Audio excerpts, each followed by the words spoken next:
Well, it started like 8 years ago. I'm a really curious person. So I saw a book of Sophie Kahl, that she's a photographer and visual artist, and she was disguised as a chambermaid in a hotel in Venice. And she took photos of all the belongings and absence that every guest left in their room, and I was like, oh, that's amazing. For the ones that, of course, doesn't know me, but right now you know me. I come from theater. Theater has been my second house. Right now it's cinema, yeah. No? But I was so curious about this thing, so I made a play, and I wanted to show it in a real hotel. Yeah. So, because I'm really curious, when I was in the real hotel, I was like, oh, I need to make a film. Yeah. So for like 7 years, I was chasing chambermaids all over. Maybe I'm going to be out now. We're in a hotel. So I was chasing chambermaids, but what really make like that thing that pushes you as a cinema girl, there was the invisibility and the absence. And I found that that hotel was a container of many things I wanted to talk about my country. I'm Mexican, no? And I found, of course, you can imagine all the things that could happen in a hotel, yeah. Everything. Right. So in a moment, I found the principal character, that it's the name Eve, and I found that there was something in her inner spirit, mm-hmm. in inner world, that really take it to me to fulfilling the film. No, so it's a kind of poem to my country, to Mexico. Yeah. And you produced this film, and what were some of the challenges along the way? I'm assuming you tried to get outside funding, outside, someone else to produce, but you kind of ran up against particular challenges. So how did you decide, I'm going to produce this, and how did you what were some of the challenges that you came up against when you sought to get this funded? All of them. I'm really happy to be here with you, actually. I'm really proud. Mexico, of course, is a country that make a lot of production on cinema, but because I come from theater, I was like so I knew that I needed to produce it by myself, and then because it was going to be good, I can take some grants for post-production. And I had a great small team, but they were like my samurais.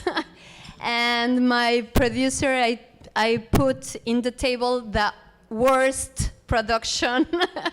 We're going to make this film with this cheap budget, right. But there's a lot of power, and she told me, okay, we're going to do it. So I only film in 17 days. Wow. So I needed to be really focused, yeah. And then we have like 1 month for making like a rough assemble for entering to other grants. And we get the 3 power grants of Mexico. Amazing. So that's why, and in the middle, it was also the earthquake. So it was like also like another story of the movie, no? Well, I mean, you say earthquake, which is a nice segue into Tremors. which It's his turn. and I didn't plan this, but I'm perfectly. So your movie, which I also just loved, it's so beautifully shot, the cinematography, the costumes, and as I was saying, it takes place in the present, but it very much has a 1970s feel. Kind of tell us about that conscious decision to set it in the present day, but with elements that could easily have been from the 1970s, maybe early 1980s. Even the costumes, the cars, the look of the city, and why did you decide to kind of go that route aesthetically with the film? With Tremors, Temblores, we start working with my cinematographer, who is the one that I start making my short films, and I met very well him, and he met very well me, and he asked me, what do you are looking for in this film, and I told her, I don't want to be scary about the aesthetic in this film. You Because want the camera to be steady in this film. Exactly. Yeah. Because I wanted to have because to me, movies are a trip. And if the trip is wonderful, even if you are touching a very obscure topic, you can be wonderful. Yeah. And I looking for inspiration in the American movies from the 70s, and in the documentaries, Japanese documentaries from the 70s too. And I share my universe, giving to these rich people living in this conservative world from these beautiful interiors coming from the movies from America, from USA, I mean. And after that, I used for more living and more warm world all this aesthetic from the documentaries coming from Japan, because in Japan there is some documentaries that in a moment you can have a traveling and the market, going out, going in, and discover all the people, and with all the flares and shadows, and it's so aesthetic that I wanted to try to do that, and I'm very happy with the result. And to me, Tremors was, and go to these two big reference was very important, because when I start making movies in Guatemala, I really start making marionettes in Guatemala, because we don't have a cinema school, and we don't have an industry. So I have to move to Paris to make my studies, and after that to Italy. And when I come back to Guatemala, I spend half of my life living in Europe. And when I come back to Guatemala, I realize that the three worst insults in the country is still there. Mm-hmm. And the one is Indio, because Guatemala is an extremely racist place. The second one was gay, because it's a very, very machist place. And the third one is communist. And it's nothing to do with communist ideology. It's just if you are care about social rights, you are communist. Right. So it's a it's a country living with 15 years. Yeah, it's still a country mired in the past, exactly. Even though it's living in the past. present. So for Tremor was a perfect thing to have this kind of aesthetic. And then the earthquake itself, which is largely symbolic, but also geologically, it happens there. When you decided to make this film, did you already have the idea of the earthquake, or is that something that came along later? I start with this idea when I met the first Pablo, who inspired the character, and I was faced to a gay man who was homophobic. So it was very interesting for me, because I wasn't interested. A gay man that was homophobic. Exactly. Okay. And I wasn't interested about coming out. I just was interested about that dichotomy in this character. And after that, I continued to research, and I found 22 Pablos who told me their stories. And the majority of these Pablos was using women to cover this shame. And that is another fact very interesting, because in Guatemala, this machismo is so hard that woman can be just an object, and in each point of the society. So to me, a society who has built in facades in a society so built in a lie, with a little tremors can destroy. So I say that is the best name to the movie. And one of these, Pablo, the first one, told me once, and I asked him, why do you don't leave the family? And he told me, because if there is a tremor, I want to be there with my kids. Wow. So to me, it was the word to start the movie. Yeah, it's such a gorgeous film. Gigi, you are a horror filmmaker. Is that fair to say? And my mom agrees, yes. your mom agrees. And it's not a genre typically that we hear about a lot of women kind of partaking in. No, yeah. Why, and what do you hope to change about that? I think, I think especially for horror, being mainly male-dominated, in a way, I like to look at it not as a disadvantage, but as an advantage to stand out a little bit, Yes. but also encourage other women to do it. I feel very lucky to be alive during the wave of not just women in horror coming out in the last 5 years, but also Latin horror now. Yeah. It's now become an actual subgenre, and now it's become a name. So to me, it's really, really cool to just be alive during it. But I think, it's just our responsibility, I think, as just a female filmmaker, to keep spreading the encouragement, to keep spreading the enjoyment of horror for me. And I hope to see more women doing this, for sure. You recently worked, you were the second Latina filmmaker that worked with Jason Blum on the anthology Into the Dark. Yeah. Right? Yeah. Tell us a little bit about that experience, what that was like. Oh, incredible. I just wrapped last week, so it's really amazing to be here. And it's, for that to be officially my first feature with Blumhouse and already going to be on Hulu, I'm like, how? And and this has to air in 3 months, already. So I have to go make the director's cut next week. But but no, I'm so excited. Not only that, but Blumhouse and Jason, they really believed in me to bring to the screen a very Mexican proud film. I pitched for the show 4 times, and on the 4th time I was like, okay, I'm gonna say something else on this 4th pitch. And I basically was honest, and I said, if you guys hire me, I'm gonna make this so Mexican, I'm gonna make it so chingon, I swear. And I was like, there will be sangre, I promise. I was like, let me make this as Mexican as possible. And I ended up, now it's half in Spanish, half in English. There's so much culture to it now. They were like, okay, we can tell cultura means everything to you. And I just went for it. And we have a full, true Latin cast, and everybody on set was just so excited because I love directing in Spanglish. I don't know, it just came so natural. I was like, bueno, aquí vamos a hacer esto y luego lo otro, blah, blah, blah. And the camera ops were like,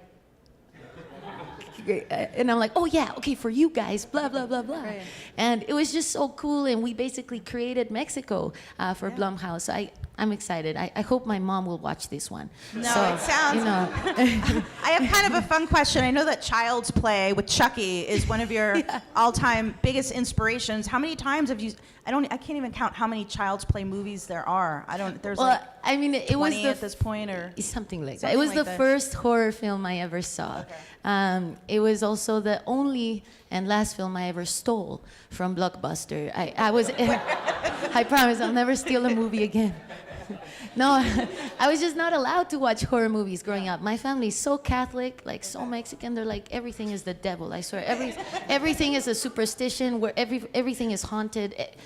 So I was only allowed to watch surgeries on TV. My mom's like, okay, you want to watch something scary? Watch surgeries. And that was the only thing. ER or real surgery. I would watch surgeries. Plastic surgeries on TV instead of Chavo del Ocho after school. Oh no, I was watching that. Yeah. And until as a kid, I was like, why? Why am I so frowned upon to watch anything scary? And then I would always walk down the aisle on Blockbuster and see all the horror movies, and steal them, yes. And Mexicans don't steal, we borrow for a long time. And so, you know, Chucky, like, if you remember the Chucky 2, the title, the picture of it is Chucky with big scissors cutting a little toy's head.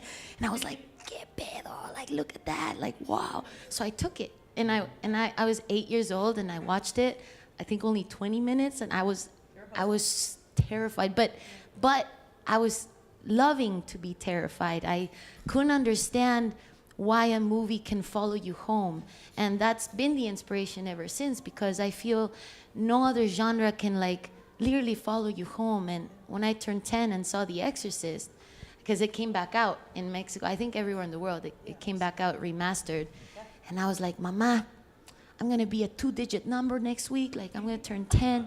I'm like tough, I'm strong. Like, I wanna see The Exorcist. And she got so mad, and she was like, okay, you wanna get scared? Okay, bring your primo and let's go. And we were the worst, by the way, like my cousin and I. So she drops us off, and I'm like, aren't you coming, Mom? She's like, oh, hell no. So we came out, my cousin crying. I'm crying too, but I'm crying of enjoyment. I was at home being like, I hope Linda Blair's in my room, you know, but like, same with Chucky, like I would cover myself with the blankets and be like, oh, okay, they're not there, look under my bed. But I couldn't understand, and I was so young and like so weird. I'm still really weird, which is probably why I'm single still, but, and I wanted to just do that to people. I wanted to just, when people walk out of the theater, let it follow you. Let it like talk about visceral, emotional reaction to these films, which is what horror movies do. And look at you now. Your parents telling you can't watch this stuff has enabled you to embark on a wonderful career, which is fantastic. I will make for my mom a kids film one day. I promised her. Please, mija, just one day. Yeah. So Daniel, you, I wrote all these down. You've been in the films Don't Breathe, Laggies, It Follows, Lady Bird, which I loved you in, and TV, Agents of S.H.I.E.L.D., Fear of the Walking Dead, Here and Now. But what's curious is you heard a lot throughout your audition process that you weren't Latino enough. Yeah.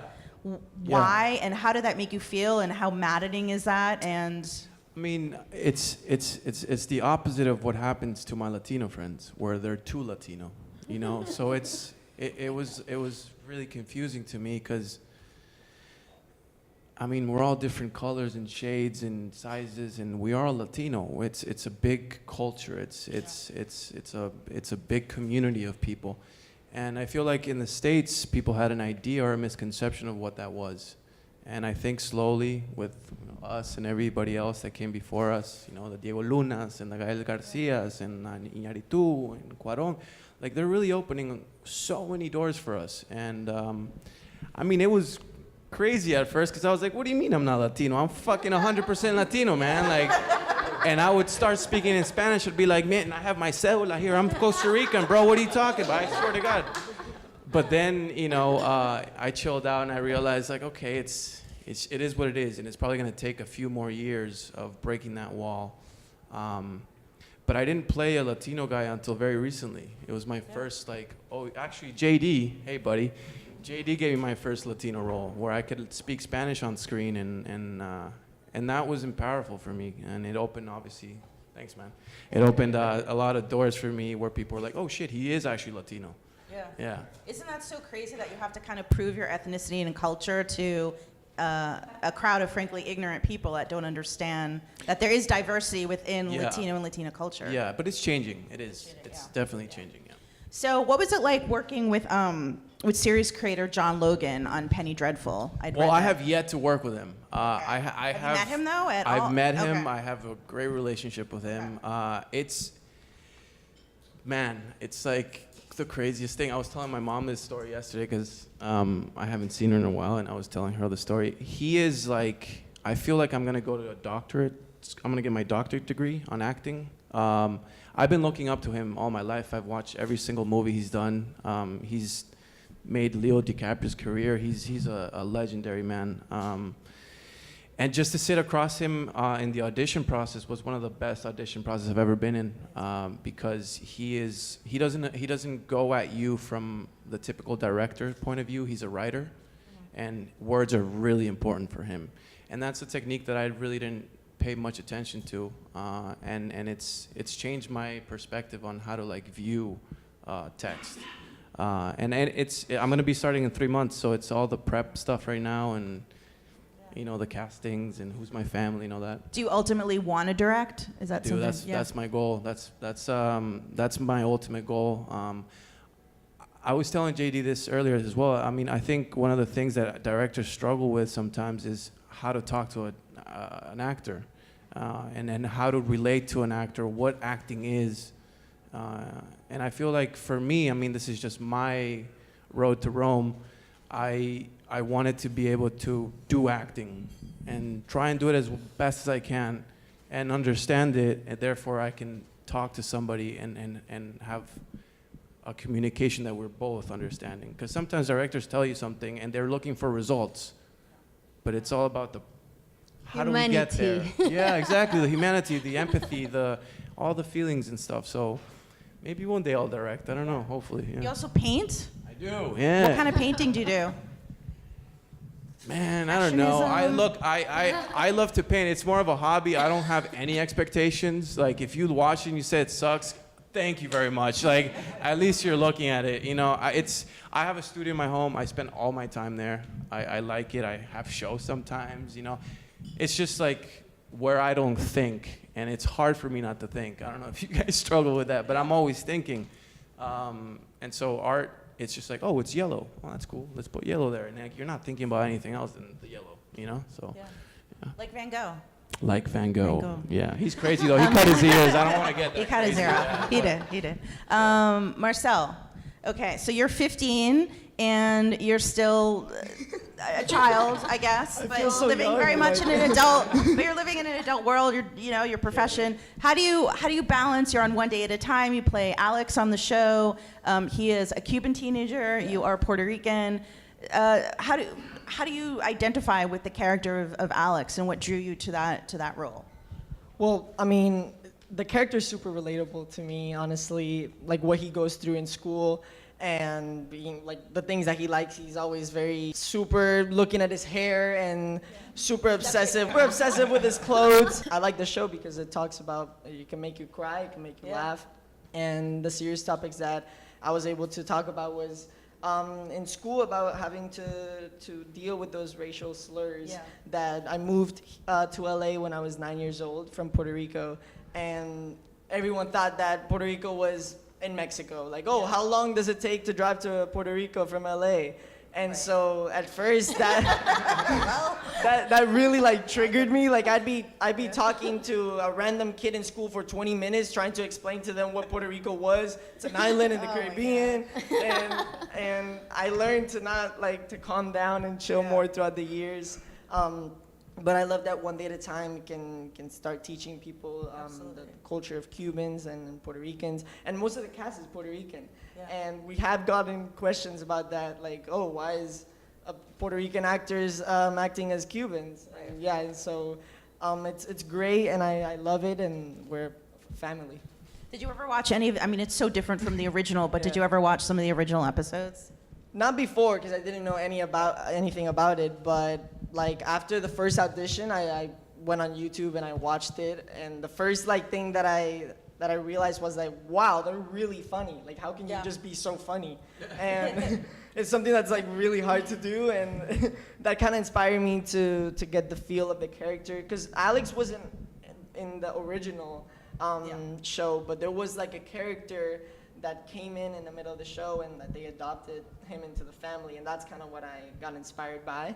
And after seeing that, honestly, the audition went great, and I feel like it was better that I didn't know who Norman Lear was, or like him as a legend, because he was there in the audition, and I feel like if I would have known who he was, I would have been very nervous. Like I came out and my parents were like, oh, who was there? I was like, oh, the producer, this old guy with a hat, and they're like, oh my God, that's Norman Lear. Like my parents have like a signed book of him at home. And I was like, oh my God, but it's a great experience. Amazing. You do a lot of other things too. You're toying around with sketching, designing clothes, I think. Yeah. Is this a hobby or something you maybe hope to grow? Do you want to have your own label at some point? Maybe? Yeah, I mean, I do a lot of hobbies like outside of acting. Like honestly, acting is one of my hobbies. Yeah. That's how kind of it started. But yeah, I mean, I love to hang out with my friends, and we always create. We love to create our ideas and put it out there. And one of those things is fashion. I love fashion. I've always loved it. And yeah, I'm trying to start design a clothing company. But me and my friends, we're always doing new things. With my friends, they recorded a rap song the other day. Like every day, they're like showing it to me. We're trying to do like sketches. So it's just having fun and putting our ideas out there. You had also said that you would like to be the first Latino Spider-Man in a live action film. What kind of Spider-Man would your Spider-Man be? I've never thought about it because it's like something that like I feel like every kid my age would want to be. And when they asked me that in the interview, they're like, "Oh, what character would you like to play?" And I was like, "Whoa, I mean, Spider-Man would be pretty cool." Fashion. That'd be really cool. I feel like, I don't know, my style of Spider-Man, maybe he plays basketball because I love fashionable. basketball, and the suit is probably like on point. Like You would show your hair too. Yeah, so the suit has to probably be like super different. I love it. I love it. One just fun evergreen question for all of you. Who are your biggest inspirations as artists, and what are you working on currently coming up next? Start with Lila. Well, of course, Lucrecia Martel. I think she's the god of cinema, of course. Kaurismäki. Right now, of course, Bellatar. It's so amazing for me. Always, cinema was my second house. No, of course. I'm from Mexico. We have all this cinema culture of cine de oro, no? That it has been since Pedro Infante and long time ago, because we only had the VHS, no? So that was the film that you keep seeing one and another and another, and we were not like with the cell phones and.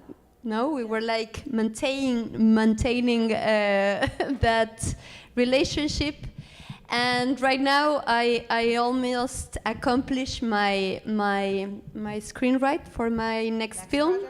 Yes, I want to have time for filming, but it's a really personal story. I wanted to be a filmmaker so much that I have in my how do you say librero, in my shelf, like my stories. So I'm really happy that right now I'm already a filmmaker, so I'm going to be next one. But I'm enjoying it to be here with you. I think that the festivals are so amazing, but it's when you connect. It's the first time in my life that my film is talking about me, but it's another thing. So to be in this connection, I really want to continue. I'm really proud. Great. Jayro, what are you working on next, and who are your inspirations? You know, for this film, I was really, for my life, like you, Lucrecia Martel is a kind of example I like to follow. And I use a lot her films to study that she worked with sound, and in Tremors, sound was very important because we couldn't make effects to make the tremors in our film, so it's coming with the sound, and Lucrecia is really top on that in Latin America and I think in the world. After that, I'm always following that Haneke is doing, Michael Haneke, because I think he's so, even if he comes from the north, he's so close to the Latino people because he's so melodrama, but he can stop before the melodrama. Did you before like the wife, or? So I really like his work, and I always looking at he's doing and re-watching his films, and I was very inspired by all the Lumet work because to me this aesthetic is very important. Even Woody Allen a little Lumet, bit. Sidney Lumet, Exactly. Even Woody Allen, in the way that in the beginning he used all the interiors but I listen to all these people here, these talented people.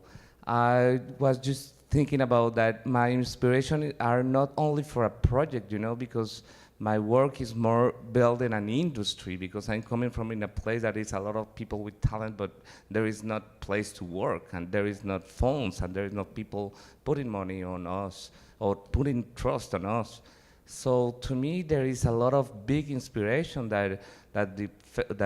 that's kind of movement that festivals are organized, that places like French, that they can put money, and not only put money, put responsibility on the filmmakers, and these filmmakers are making move world, and these filmmakers are making move industry and markets and different markets. Movies is not only movie market, is bigger than that. And so there is all that is happening in Mexico that I'm very happy, because it's our big brother. We are just a line, and they can do that because they have a very nice system. And so I'm working hard to bring that to my country too. It's not only for a movie, it's for all the movement. Great. Gigi, how about you? Your inspirations? We know Child's Play and Chucky is one of them. And Well- your next project? Well, I mean, other than all the amazing genre filmmakers that have inspired me growing up, I have to say, also my big inspirations is like Maria Felix. She's probably has the best quotes. My God, like growing up with her, my grandma actually, my abuela, who's I think the top of inspirations for me, or like every Latino pretty much. Your abuela is, they're the chingona power, right? Like. But no, she introduced me to Maria Felix, and just her poise, her elegancy, her quotes, her just way of life, like back in the day when for Mexican cinema, like the oro that we were just talking about, like she just inspired me so much to be strong and stay true to my roots and be proud of where I'm from. So definitely big thanks to her and my abuela. And then, coming out, like I said, my first feature with Blumhouse, coming out on Hulu this 4th of July for their 4th of July installment. And I'm just really excited about it because not only was I able to rewrite and make it super Mexicano, but it also touches subjects of what's going on today with the wall, with Trump, and I was like, you know what, if we're gonna talk about it, let me talk about it, and let me go far. So. I'm excited to see people's reaction, and just how, the genre, you can take something that is happening today and just, manipulate it and twist it in a way to express and also escape horrors that are happening today in our world. And as a Latino voice, I think it'll really speak to all our people in our community. I think the fact that it's going to be broadcast on 4th of July, the 4th of July episode dealing with Mexican themes and whatnot, is really nice symmetry. It makes a big statement. It's a really wonderful statement. Thank you. It's exactly an independence installment for, not only for the country's holiday of 4th of July, but also it was very important for me to take what 4th of July is about, which is, freedom, pride, and self-independence. And I was like, okay, what would that be like for us Mexicans instead, for us, or just Latinos coming from another country to here, and what would that be like with what's going on? I don't want to spoil it because I'm so excited, but I think when people watch, I'm gonna be like, oh my God, so I can't wait. I can't wait. Daniel, Can I ask how you about something? you? Is it gory? Hell yeah. Nice. Dude, I can't wait for a couple scenes. I'm excited. How about you? Your inspirations and what Penny Dreadful is coming up next? Yeah, Penny Dreadful's coming up next, which crazy. But I, when I was like your age, a little bit younger, like 13, man, I remember I watched What's Eating Gilbert Grape. So good. And I remember turning to my mom and being like, who is this kid? Yeah. It was Leo. Yeah. And is he really mentally slow? No, he's not. He's acting. And that for me was like, wait a fucking second. So there's people that pay you to act in a way that then you watch it and you're like, holy shit, that person is that way or the other way. And that for me was a turning point. Like I was like, wow, what is this world? And obviously my mom was a TV host and I grew up like watching her and she's a huge inspiration to me. But like what Jayro was saying is in Costa Rica, we don't have an industry either. There's no industry. And so for me, watching all these movies and going to the cinema with my dad and just being enamored by this thing that was so far away from me, I made it into that, because when you're 15 or whatever, you don't care. You're just like, I'm gonna do this, and everybody's like, yeah, but it's hard, and you're like, no, it's not. It's easy. I can do it. And that greenness and that immaturity, which is amazing to have, propelled me to keep going for whatever. And I'm here in the stage with you, all you guys. So it's an amazing privilege. And yeah, I mean, look, I can go on and say there's Kubricks and Cuarón, Iñárritu. I'm very grateful for Gael and Diego. I always mention them because they were my, I saw Y Tu Mamá También, and I was like, yo, like, this is really cool. It's a great film. Amores Perros, like, I can keep on going. But yeah, I mean, it's just these people kind of let me know that you can do it if you're crazy enough. And you know. Go ahead, dude. Last but not least. A big inspiration, like especially now, these past years, is Virgil Abloh. He's a designer, but what I like about him is he's famous for being multi-talented. He started by being the creative director for Kanye West, and then he studied architecture. He's a designer, like he does everything. And so last year he was named the first African American to be the head designer for men's Louis Vuitton. And so he's a great guy, super smart, and I love his style because he brought like streetwear and designer together into one, and that's kind of like my kind of style. And so he's super inspirational. And another person that's super inspirational to me is Tyler, the Creator, who's another guy who is super multi-talented. And that's kind of like people who inspire me. It's people that can be known not only for one thing, but every little thing that they're passionate about. And so, they've been inspirational to me for a long time, and I kind of want to be able to do that, not only acting, but also everything else that inspires me. And my next project that I'm in is Breakthrough. It's my first movie. It was a great cast. It's Chrissy Metz, Topher Grace, Josh Lucas. And so it's a story about a boy who I played. His name is John Smith, who falls in a frozen lake and is underwater for 15 minutes, and after he comes out, he's with no pulse for an hour. And it's a great story based on a true story. I got to meet the kid and the family, and it was a great experience. And the movie it's for everyone to watch, and it's a great story about the power of love and the power of a community coming together. Amazing. Gracias. Thank you all so very much for being here. Thank you so much. We're going to do awards now.